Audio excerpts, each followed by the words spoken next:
Hello friends, welcome to Ignis fitness. ಇವತ್ತಿನ ಟಾಪಿಕಲ್ಲಿ ನಾನು barbell ab roll on knees ಅನ್ನೋ ಒಂದು ವ್ಯಾಯಾಮನ ನಿಮ್ಮ ಮುಂದೆ ತಂದಿರುವಂಥದ್ದು. ಈ ಪರ್ಟಿಕ್ಯುಲರ್ ವ್ಯಾಯಾಮ ಬಂದು ನಮ್ಮ ಹೊಟ್ಟೆಗೆ ಮಾಡುವಂಥ ಒಂದು ವ್ಯಾಯಾಮ ಆಗಿರುತ್ತೆ. ಈ ಪರ್ಟಿಕ್ಯುಲರ್ ವ್ಯಾಯಾಮನ ನಾನು ಅಡ್ವಾನ್ಸ್ ಲೆವೆಲ್ ಆ್ಯಥ್ಲೀಟ್ಸ್ಗೆ ಮಾತ್ರನೇ ನಾನು ಪ್ರಿಫರ್ ಮಾಡ್ತಾ ಇರೋವಂಥದ್ದು. ಈಗ ನೀವು ಕೇಳ್ಬೋದು, ಯಾಕೆ ಸರ್ ಅಡ್ವಾನ್ಸ್ ಲೆವೆಲ್ಗೆ ಮಾತ್ರ ಹೇಳ್ತಾ ಇದ್ದೀರಾ, ಬಿಗಿನರ್ಸ್ಗೆ ಮತ್ತು ಇಂಟರ್ಮೀಡಿಯೇಟ್ ವರ್ಕೌಟ್ ಮಾಡೋ ಅಂಥವ್ರಿಗೆ ಯಾಕೆ ನೀವು ಹೇಳ್ತಾ ಇಲ್ಲ ಅಂತ. ಇದರಲ್ಲಿ ತೋರಿಸುವಂಥ ಪ್ರೊಸೀಜರ್ ಮತ್ತು ಪೋಸ್ಚರ್ನ ನೀವು ಸರಿಯಾದ ರೀತಿಯಲ್ಲಿ ಪರ್ಫಾರ್ಮ್ ಮಾಡಲಿಲ್ಲ ಅಂದರೆ ನಿಮ್ಮ ಲೋಯರ್ ಬ್ಯಾಕ್ ಡ್ಯಾಮೇಜ್ ಆಗುವಂಥ ಚಾನ್ಸಸ್ ಬಹಳಷ್ಟು ಇರೋದ್ರಿಂದಾಗಿ ಅಡ್ವಾನ್ಸ್ ಲೆವೆಲ್ ಆ್ಯಥ್ಲೀಟ್ಸ್ಗೆ ಮಾತ್ರ ತೋರಿಸ್ತಾ ಇರೋವಂಥದ್ದು. ಫರ್ದರ್ ಇನ್ನು ಮುಂದೆ ವೀಡಿಯೋಸ್ಗಳಲ್ಲಿ ನಾನು ಇದನ್ನು ಇಂಟರ್ಮೀಡಿಯೇಟ್ ಮತ್ತು ಬಿಗಿನರ್ಸ್ ಲೆವೆಲಲ್ಲಿ ಇರುವಂಥ ಆ್ಯಥ್ಲೀಟ್ಸ್ ಯಾವ ರೀತಿಯಾಗಿ ಮಾಡ್ಬೋದು ಅನ್ನೋದು ನಾನು ತಿಳಿಸ್ಕೊಡ್ತೀನಿ.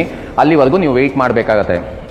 ಸೊ ಸರಿ ಫ್ರೆಂಡ್ಸ್, ಈ ವಿಡಿಯೋನ ಕಡೆ ತನಕ ನೋಡ್ತಾ ಬನ್ನಿ. ಸಾಕಷ್ಟು ಇನ್ಫಾರ್ಮೇಷನ್ನ ಶೇರ್ ಮಾಡ್ತಾ ಇದ್ದೀನಿ ಅಂತ ಹೇಳ್ತಾ, ಯಾರ್ಯಾರು ನಮ್ಮ ಚಾನಲ್ನ ಸಬ್ಸ್ಕ್ರೈಬ್ ಮಾಡ್ಕೊಂಡಿದ್ರೆ ಅವರಿಗೆಲ್ಲ ಧನ್ಯವಾದಗಳು. ಯಾರ್ಯಾರು ಮಾಡ್ಕೊಂಡಿಲ್ಲ ದಯವಿಟ್ಟು ಮಾಡ್ಕೊಳ್ಳಿ ಅಂತ ರಿಕ್ವೆಸ್ಟ್ ಮಾಡ್ತಾ ಇದ್ದೀನಿ. ಜೊತೆಲಿರುವಂಥ ಬೆಲ್ ಐಕನ್ನ ಪ್ರೆಸ್ ಮಾಡ್ಕೊಳ್ಳಿ. ಸೊ ನಾನು ಇಂಥ ವೀಡಿಯೋಸ್ನ ಅಪ್ಲೋಡ್ ಮಾಡಿದಾಗ ನಿಮ್ಮ ನೋಟಿಫಿಕೇಷನಲ್ಲಿ ಬೇಗ ಸಿಗುತ್ತೆ ಅಂತ ಹೇಳ್ತಾ ಟಾಪಿಕ್ ಹೋಗೋಣ. Barbell ab roll on knees. ಆ ಹೆಡ್ಲೈನ್ ಕೇಳಿದ ತಕ್ಷಣ ನಿಮ್ಗೆ ಗೊತ್ತಾಗ್ಬಿಡುತ್ತೆ ಈ ವರ್ಕೌಟಲ್ಲಿ ನಾವು ಬಾರ್ಬೆಲ್ನ ಯೂಸ್ ಮಾಡ್ತೀವಿ ಅಂತ. ಹೌದು, ನಿಜ. ಈ ವರ್ಕೌಟಲ್ಲಿ ನಾವು ಬಾರ್ಬೆಲ್ನ ಯೂಸ್ ಮಾಡ್ತೀವಿ. ಜೊತೆಗೆ ಒಂದು ಮಾಡ್ರೇಟ್ ವೆಯ್ಟ್ ಯೂಸ್ ಮಾಡಬೇಕಾಗತ್ತೆ. ನಿಮಗೆ ಇದು ಮಾಡಿ ಅಭ್ಯಾಸ ಇದೆ ಅಂದರೆ, ಅಭ್ಯಾಸ ಮಾಡಿ ಇರೋವಂಥವ್ರಿಗೆ ಸ್ವಲ್ಪ ಹೆವಿ ವೆಯ್ಟ್ಸ್ನ ಯೂಸ್ ಮಾಡ್ಬೋದಾಗಿರುತ್ತೆ. ಯಾವುದೇ ರೀತಿಯಾದಂಥ ಪ್ರಾಬ್ಲಮ್ ಇಲ್ಲ. ನಿಮಗೆ ಒಂದು ಕಿವಿ ಮಾತು ಹೇಳಬೇಕಾಗಿದೆ. ನಿಮ್ಮ ಸೋ ಕಾಲ್ಡ್ ಟ್ರೈನರ್ಸ್ ಹೇಳ್ತಾ ಇರ್ತಾರೆ ಅಪ್ಪರ್ ಆ್ಯಬ್ಸ್, ಲೋವರ್ ಆ್ಯಬ್ಸ್ ಅಂತೆಲ್ಲ ಹೇಳ್ತಾ ಇರ್ತಾರೆ. ನಿಮಗೆ ಗೊತ್ತಿರಲಿ ಫ್ರೆಂಡ್ಸ್, ಅಪ್ಪರ್ ಆ್ಯಬ್ಸ್ ಇಲ್ಲ ಲೋವರ್ ಆ್ಯಬ್ಸ್ ಅನ್ನೋದು ಏನು ಇರೋದಿಲ್ಲ. Muscle is a muscle, full ಮಸಲೇ ಆಗಿರುತ್ತೆ. ನೀವು ಕ್ರಂಚ್ ಮಾಡೋದ್ರಿಂದ, ಅಂದರೆ ಅಪ್ಪರ್ ಬಾಡಿ ಯೂಸ್ ಮಾಡ್ಕೊಂಡು ಕ್ರಂಚ್ ಮಾಡೋದ್ರಿಂದಾಗಿ ಅಪ್ಪರ್ ಆ್ಯಬ್ಸ್ ಅಂತ ಹೇಳೋವಂಥದ್ದು. ಲೆಗ್ ರೈಸಸ್ ಮಾಡಿದಾಗ ಲೋವರ್ ಬಾಡಿನ ಯೂಸ್ ಮಾಡ್ಕೊಂಡು ಮಾಡೋದ್ರಿಂದಾಗಿ ಲೋವರ್ ಆ್ಯಬ್ಸ್ ಅಂತ ನಿಮ್ಮ ಸೋ ಕಾಲ್ಡ್ ಟ್ರೈನರ್ಸ್ ಹೇಳ್ತಾ ಇರ್ತಾರೆ. ಬಟ್ ರಿಯಾಲಿಟಿಲಿ ಅಪ್ಪರ್ ಆ್ಯಬ್ಸ್ ಲೋವರ್ ಆ್ಯಬ್ಸ್ ಅನ್ನೋದು ಏನೂ ಇರೋದಿಲ್ಲ. ಇದು ನಿಮಗೆ ಗೊತ್ತಿರಲಿ. ಸರಿ, ಇಲ್ಲಿ ಏನು ನಾನು ತೋರಿಸ್ಕೊಡೋಕ್ಕೆ ಬಂದಿರೋದು ಅಂದರೆ, ಈ ಪರ್ಟಿಕ್ಯುಲರ್ ವ್ಯಾಯಾಮನ ನೀವು ಸರಿಯಾದ ರೀತಿಯಲ್ಲಿ ಪರ್ಫಾರ್ಮ್ ಮಾಡಿದ್ದೆ ಆದಲ್ಲಿ ನಿಮಗೆ ಒಂದು ಒಳ್ಳೆಯ ಅಬ್ಡಮನ್ ಪ್ಯಾಕ್ಸ್, ಅಂದರೆ ಅಗಲವಾದಂಥ ಅಬ್ಡಮನ್ ಪ್ಯಾಕ್ಸ್ನ ಫಾರ್ಮ್ ಮಾಡೋದಕ್ಕೆ ಬಹಳಷ್ಟು ಸಹಾಯ ಮಾಡಿಕೊಡುತ್ತೆ ಈ ವರ್ಕೌಟ್ ಅಂತಲೇ ಹೇಳ್ಬೋದು. ಕೆಲವರಿಗೆ ನೋಡಿರ್ಬೋದು ಇಷ್ಟಿಷ್ಟು ಅಗಲ ಇರುತ್ತೆ ಆ್ಯಬ್ಸ್ ಮಸಲು, ಕೆಲವರಿಗೆ ಸಣ್ಣ ಇರುತ್ತೆ. ನನಗೆ ಅಗಲ ಬೇಕು ಸರ್ ಅಂದಾಗ ಅದರದ್ದೇ ಆಗಿರೋಂಥ ಒಂದು ಔಟ್ಲುಕ್ ಇರೋದ್ರಿಂದಾಗಿ ಈ ಥರ ವರ್ಕೌಟ್ಸ್ನ ನಿಮ್ಮ ಅಬ್ಡಮಿನಲ್ ಎಕ್ಸಸೈಸಸಲ್ಲಿ ಇನ್ಕ್ಲೂಡ್ ಮಾಡಿಕೊಂಡಾಗ ಅಗಲವಾದ ಒಂದು ಮಾಂಸಖಂಡನ ನಿಮ್ಮ ಹೊಟ್ಟೆ ಜಾಗದಲ್ಲಿ ನೋಡ್ಬೋದಾಗಿರುತ್ತೆ ಅಂತಲೇ ಹೇಳ್ಬೋದು. ಸರಿ, ಹಾಗಾದರೆ ಮೊದಲಿಗೆ ನಾನು ಇದರಲ್ಲಿ ಯಾವ್ಯಾವ ರೀತಿಯಾದಂಥ ಮಿಸ್ಟೇಕ್ಸ್ ಆಗುತ್ತೆ ಅನ್ನೋದನ್ನ ತಿಳಿಸ್ಕೊಡ್ತೀನಿ. ಅದಾದಮೇಲೆ ಸರಿಯಾದ ರೀತಿಯಲ್ಲಿ ಯಾವ ರೀತಿಯಾಗಿ ಪರ್ಫಾರ್ಮ್ ಮಾಡೋದು ಅನ್ನೋದನ್ನ ತೋರಿಸ್ಕೊಡ್ತೀನಿ. ಸ್ಟೆಪ್ ಬೈ ಸ್ಟೆಪ್ ನೋಡ್ತಾ ಹೋಗೋಣ ಬನ್ನಿ. ನಾರ್ಮಲಾಗಿ ಏನು ಮಾಡ್ತಾರೆ, ಮೊದಲಿಗೆ ಸ್ಟಾರ್ಟ್ ಮಾಡ್ತಾ ಇರೋವಂಥವ್ರು ಹೆವಿ ವೆಯ್ಟ್ ಹಾಕಿರ್ತಾರೆ. ಹೆವಿ ವೆಯ್ಟ್ ಹಾಕಿರೋದ್ರಿಂದಾಗಿ ಅವರು ಪೂರ್ತಿಯಾಗಿ ಅವ್ರ ಬಾಡಿನ ಸ್ಟ್ರೆಚ್ ಮಾಡೋದಿಲ್ಲ. ಏನಾಗುತ್ತೆ, ಈ ಪರ್ಟಿಕ್ಯುಲರ್ ವರ್ಕೌಟಲ್ಲಿ ಪೂರ್ತಿ ಸ್ಟ್ರೆಚ್ ಮಾಡಬೇಕು.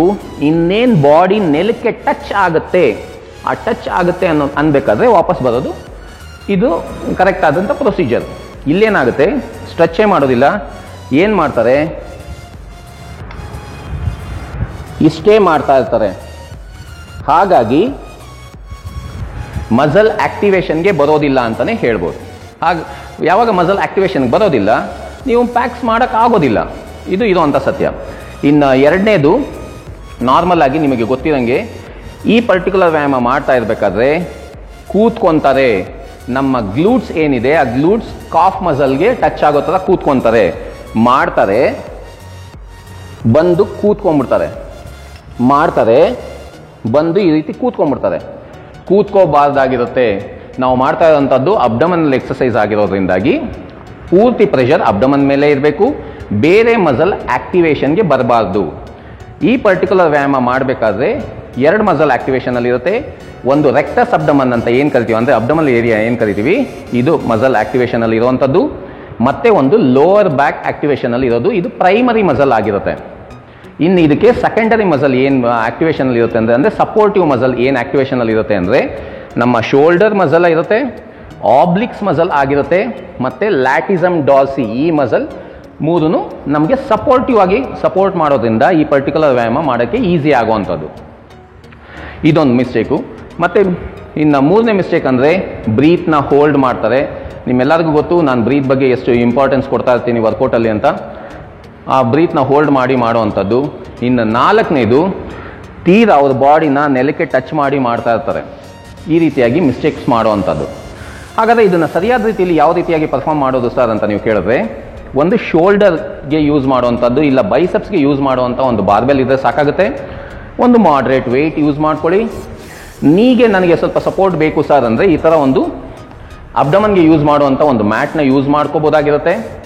ಮತ್ತು ಇದರಲ್ಲಿ ಪೋಸ್ಚರಲ್ಲಿ ಬಂದು ನೀವು ಪಾದಗಳನ್ನ ನೆಲಕ್ಕೆ ಟಚ್ ಮಾಡಿರ್ಬೋದು, ಇಲ್ಲ ಅಂದರೆ ಮೇಲೆತ್ತಿರ್ಬೋದು, ನಿಮ್ಮ ಕಂಫರ್ಟಬಲ್ ತಕ್ಕನಂಗೆ ಇದನ್ನು ನೋಡ್ಕೊಳ್ಳಿ. ಮತ್ತು ನಮ್ಮ ನೀಸ್ ಯಾವ ಥರ ಇಟ್ಕೋಬೇಕು ಅಂದರೆ, ನಮ್ಮ ಶೋಲ್ಡರ್ ವಿಡ್ತಿಗೆ ಇಟ್ಕೊಂಡ್ರೆ ಸಾಕು. ತೀರಾ ಅಗಲ ಇಟ್ಕೊಳ್ಳೋದು ಇಲ್ಲ ತೀರಾ ಹತ್ತಿರ ಇಟ್ಕೊಳ್ಳೋವಂಥದ್ದು ಮಾಡೋಕ್ಕೆ ಹೋಗಬೇಡಿ. ಸ್ವಲ್ಪ ಗ್ಯಾಪಲ್ಲಿ ಇಟ್ಕೊಳ್ಳಿ, ಸಪೋರ್ಟ್ ಜಾಸ್ತಿ ಸಿಗುತ್ತೆ ನಿಮಗೆ. ಯಾವುದೇ ರೀತಿಯಾದಂಥ ಎಕ್ಸ್ಟರ್ನಲ್ ಸಪೋರ್ಟ್ ಇಲ್ಲದೆ ನೀವೇ ಈ ವರ್ಕೌಟ್ನ ಮಾಡ್ಬೋದಾಗಿರುತ್ತೆ. ಇನ್ನು ಕೈಗಳನ್ನ ಹಿಡ್ಕೋಬೇಕಾದ್ರೂ ಅಷ್ಟೇ, ನಮ್ಮ ಶೋಲ್ಡರ್ ವಿಡ್ತ್, ನಮ್ಮದು ಶೋಲ್ಡರ್ದು ಅಳತೆ ಏನಿದೆ ಅಷ್ಟಕ್ಕೆ ನೀವು ಕೈನ ಹಿಡ್ಕೊಂಡ್ರೆ ಸಾಕು. ಕ್ಲೋಸ್ ಏನು ಇಟ್ಕೊಳ್ಳೋದು ಬೇಡ, ಇಲ್ಲ ತುಂಬ ವೈಡ್ ಎಲ್ಲ ಇಟ್ಕೊಳ್ಳೋದೇನು ಬೇಡ. ಒಂದು ಮಾಡ್ರೇಟ್ ಗ್ರಿಪ್ಪು, ಮಾಡ್ರೇಟ್ ಲೆಂತಲ್ಲಿ ಇಟ್ಕೊಂಡ್ರೆ ಸಾಕು. ಇದು ಯಾವ ರೀತಿಯಾಗಿ ಮಾಡೋದು ಅಂತ ನೋಡೋದಾಯಿತು ಅಂದರೆ, ನಾವು ಕೂತಿದ್ದಾಗ ನಮ್ಮ ಕಾಲು ಎಲ್ ಶೇಪ್ ಏನಿರುತ್ತೆ ಈ ಎಲ್ ಶೇಪ್ ಮೇಂಟೈನ್ ಮಾಡಬೇಕು. ಗೂನ್ ಮಾಡಬೇಕಾಗತ್ತೆ. ಗೂನ್ ಹೆಂಗೆ, ಎಲ್ಲ ವರ್ಕೌಟ್ಸಲ್ಲಿ ನಾವು ಹೇಳ್ತಾ ಇರ್ತೀವಿ, ಚೆಸ್ಟ್ನ ಮೇಲೆ ಎತ್ತಬೇಕು, ಶೋಲ್ಡರ್ನ ಹಿಂದೆ ಹಾಕಿ ರಿಟ್ರ್ಯಾಕ್ಟ್ ಮಾಡಿದಾಗ ನಮಗೆ ವರ್ಕೌಟ್ ಆಗುತ್ತೆ ಅಂತ. ಇದು ಯಾವ ರೀತಿಯಾಗಿ ಬರುತ್ತೆ ಅಂದರೆ, ಶೋಲ್ಡರ್ನ ಮುಂದೆ ಹಾಕ್ತೀವಿ, ಗೂನ್ ಮಾಡ್ತೀವಿ. ಗೂನ್ ಮಾಡೋದಂದ್ರೆ ಯಾವ ರೀತಿ ಅಂದರೆ, ಚೆಸ್ಟ್ ಹತ್ರ ಫೋಲ್ಡ್ ಮಾಡ್ತೀವಿ, ನಮ್ಮ ಬಾಡಿನ ಮುಂದೆ ಬಗ್ಗಿಸ್ತೀವಿ. ಚೆಸ್ಟ್ ಹತ್ರ ಫೋಲ್ಡ್ ಮಾಡಬೇಕು, ಸೊಂಟದ ಹತ್ರ ಫೋಲ್ಡ್ ಮಾಡಬಾರ್ದು. ಚೆಸ್ಟ್ ಹತ್ರ ಫೋಲ್ಡ್ ಮಾಡಿದಾಗ ಒಂದು ಗೂನ್ ಆಗುತ್ತೆ, ಹಿಂಗೆ ಗೂನ್ ಆಗುತ್ತೆ. ಇದೇ ಗ್ರಿಪ್ಪಲ್ಲಿ, ಶೋಲ್ಡರ್ ಗ್ರಿಪ್ಪಲ್ಲಿ ನೀವು ಹಿಡ್ಕೋಬೇಕು. ಗೂನಲ್ಲಿ ಇರುತ್ತೆ. ಕಾಲನ್ನ ನೀವು ಕೆಳಗಡೆ ಇಡ್ಬೋದು ಇಲ್ಲ ಮೇಲೆ ಇಟ್ಟಿರ್ಬೋದು, ನಿಮ್ಮ ಕಂಫರ್ಟಬಿಲಿಟಿ ತಕ್ಕನಂಗೆ. ಮುಂದೆ ನೋಡಬೇಕು, ಗೂನಲ್ಲೇ ಇರಬೇಕು. ಮುಂದೆ ಎಲ್ಲಿ ತನಕ ಆಗುತ್ತೆ ಬಿಡಬೇಕು, ಹಾಗೆ ಎಳ್ಕೋಬೇಕು. ಬಿಡಬೇಕು, ಎಳ್ಕೋಬೇಕು.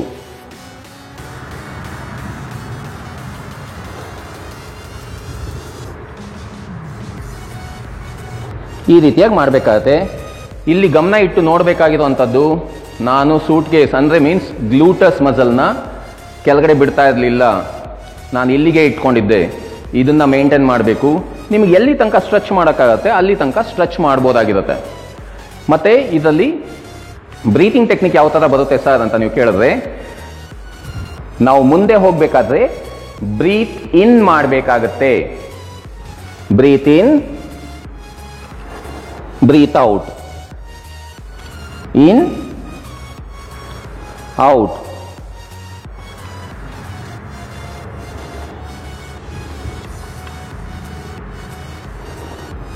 ಈ ರೀತಿಯಾಗಿ ನೀವು ಪರ್ಫಾರ್ಮ್ ಮಾಡಬೇಕಾಗತ್ತೆ. ಮುಂದೆ ಹೋಗಬೇಕಾದ್ರೆ ಬ್ರೀತ್ ಇನ್ ಮಾಡಬೇಕು, ಹಿಂದೆ ಬರಬೇಕಾದ್ರೆ ಬ್ರೀತ್ ಔಟ್ ಮಾಡಬೇಕು. ಈ ರೀತಿಯಾಗಿ ನೀವು ಬ್ರೀತಿಂಗ್ ಟೆಕ್ನಿಕ್ನ ಯೂಸ್ ಮಾಡಬೇಕಾಗತ್ತೆ ಇದರಲ್ಲಿ. ಸೊ ಸರಿ ಫ್ರೆಂಡ್ಸ್, ಈ ವಿಡಿಯೋದಲ್ಲಿ ತೋರಿಸಿರುವಂಥ ಪ್ರತಿಯೊಂದು ಟೆಕ್ನಿಕ್ ನೀವು ಅಬ್ಡಮನ್ ಮಾಡಬೇಕಾದ್ರೆ ಮಾಡ್ತಾ ಬನ್ನಿ. ಯಾವ ರೀತಿಯಾದಂಥ ರಿಸಲ್ಟ್ಸ್ ಇದೆ ಇಲ್ಲ ಯಾವ ರೀತಿಯಾದಂಥ ಎಕ್ಸ್ಪೀರಿಯನ್ಸ್ ಆಗಿದೆ ಅನ್ನೋದನ್ನ ಕಮೆಂಟ್ ಸೆಕ್ಷನಲ್ಲಿ ತಿಳಿಸ್ಕೊಡಿ. ಏನಾನ ಡೌಟ್ಸ್ ಇದ್ರೂ ನೀವು ಕಮೆಂಟ್ ಸೆಕ್ಷನಲ್ಲಿ ಕಮೆಂಟ್ ಮಾಡ್ಬೋದು. ಅದಕ್ಕೆ ಆದಷ್ಟು ಬೇಗ ರಿಪ್ಲೈ ಮಾಡ್ತೀನಿ ಅಂತ ಹೇಳ್ತಾ ಈ ವಿಡಿಯೋನ ಇಲ್ಲಿಗೆ ಮುಗಿಸ್ತೀನಿ. ನೆಕ್ಸ್ಟ್ ವಿಡಿಯೋದಲ್ಲಿ ಸಿಗೋ ತನಕ stay fit, stay healthy. Till then, bye ಬಾಯ್.